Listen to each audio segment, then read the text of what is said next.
childhood suggests that if she loved you, she found it difficult to show her affection for you, at least physically. She found it impossible to show her affection. She'd been brought up in a way, yet her sisters weren't like this, but my mother had responded to her upbringing in such a way that what would the neighbours think would be a prime consideration in anything she did. Feelings were meant to be suppressed, not to be displayed. And as a result, my mother was not a woman who was tactile towards her children, and I think there were only 2 occasions I can remember her actually embracing me. But when were they?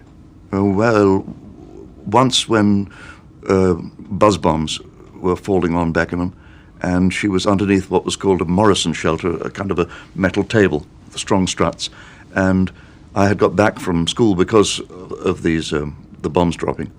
They'd let us go early because a few had dropped on Dulwich, and she pulled me to her. As I knelt there, she pulled me into the shelter and hugged me and said, do you think Grandma will be all right? And I said, yes. I lied to her. I said, I don't think they're falling anywhere near West Wickham, where my maternal grandmother lived. And she wept a little bit and hugged me. She was wearing a very soft frock of blue and brown flowers. And I was thrilled beyond description. And the moment has stayed with me ever since. The second time she embraced me was just before she fell ill and died, when I went to visit her. She was a widow by then, living in Worthing, and it was just as I was leaving, she suddenly pulled me to her, and I'd often gone to embrace her, but always been pushed away. You know, I don't think what might the neighbours think is a bad rule of thumb.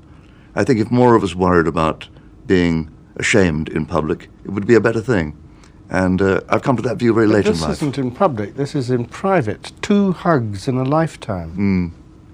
That was rather indicative to me of indifference. The paradox of Bob Monkhouse. Laughter, love, and a mother's silent embrace.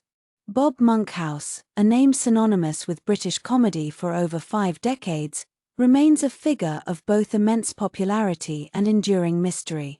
His career, spanning radio, television, and stage, was a testament to his unparalleled talent for quick wit, impeccable timing, and a seemingly effortless ability to connect with audiences.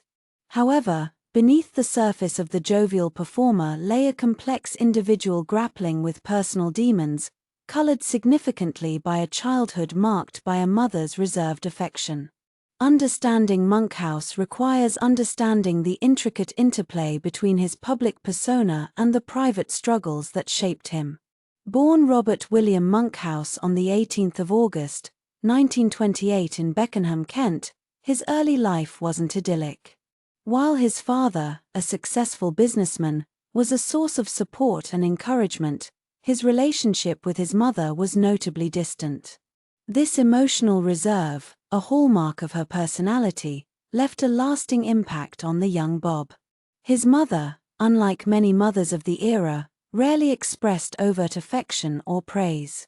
This lack of demonstrable maternal love wasn't necessarily born of malice, but rather a product of her own personality and the societal norms of the time, a generation where emotional restraint was often considered the hallmark of a strong woman.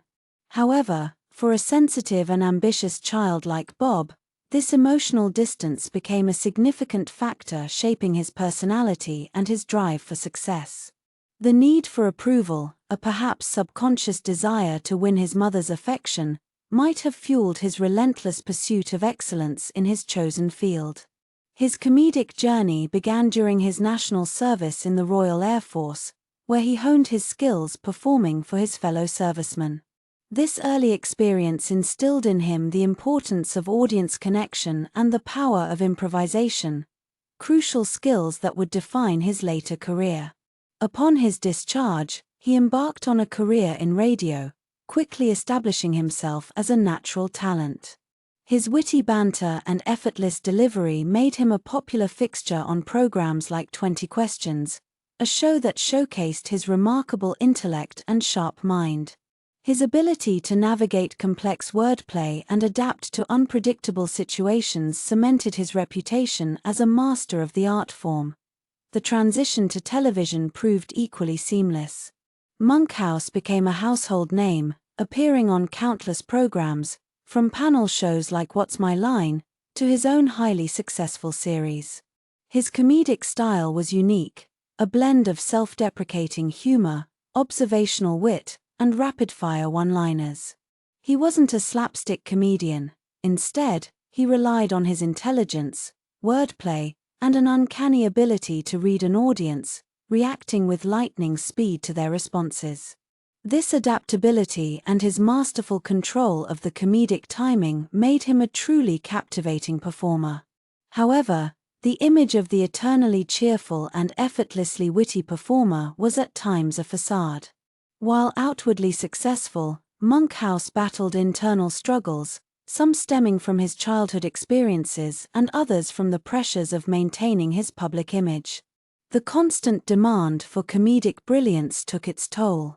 The need to constantly be on, to deliver jokes and maintain a positive demeanor, likely compounded the emotional distance he experienced as a child.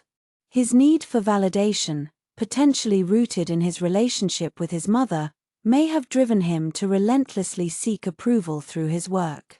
His professional life also experienced its share of ups and downs. He faced periods of relative obscurity, followed by resurgences of popularity.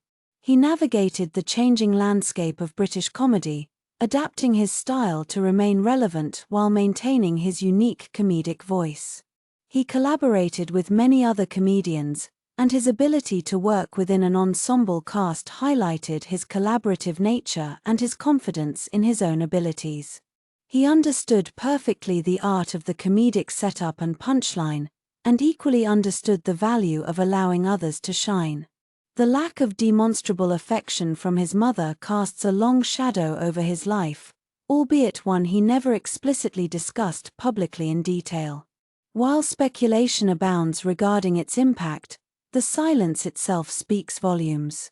It suggests a deep-seated personal struggle, a yearning for connection that may have partly fueled his drive for success. The approval he craved, perhaps never fully received from his mother, became a relentless pursuit in his professional life, transforming into a need for constant validation from his ever-growing audience. In later life, Monkhouse maintained a strong work ethic and continued to perform even into his 70s.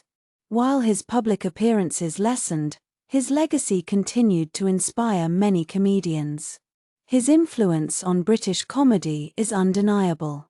He represented a sophisticated, intellectual approach to humor, a style that transcended mere slapstick and embraced wit, wordplay, and impeccable timing. Bob Monkhouse passed away on the 29th of December, 2003, leaving behind a rich legacy of laughter and entertainment. His story, however, is far more than just a string of successful television appearances and radio broadcasts. It's a testament to the resilience of the human spirit, the complexities of human relationships, and the enduring power of laughter to mask and perhaps even overcome deep-seated personal struggles. His life serves as a reminder that success, however dazzling, may not always equate to inner peace, and that even the most brilliant comedians can carry unspoken burdens, forever shaped by the subtle, and sometimes less subtle influences of their past. The silence of his mother's affection became, paradoxically, the driving force behind a comedic genius who left an indelible mark on British comedy.